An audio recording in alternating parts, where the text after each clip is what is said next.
Kak, planet itu apa sih? Putra, planet itu adalah benda astronomi yang mengorbit sebuah bintang atau sistem bintang yang cukup besar untuk memiliki gravitasi sendiri. Kalau bintang itu apa sih, Kak? Kemal, kalau bintang itu merupakan benda langit yang memancarkan cahaya. Nah, terdapat dua jenis bintang, ada yang namanya bintang semu dan ada bintang nyata.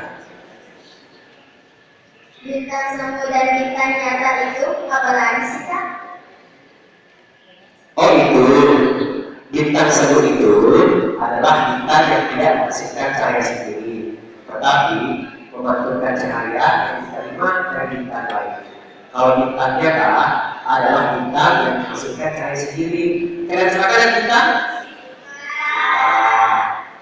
Gimana bisa bintang? Kok kakak tahu semua sih? Emang kakak astronot ya? Ada dari kamu kan? Kakak masih SMA, belum masuk apa? Makanya kamu harus rajin belajar. Kakak tahu semua.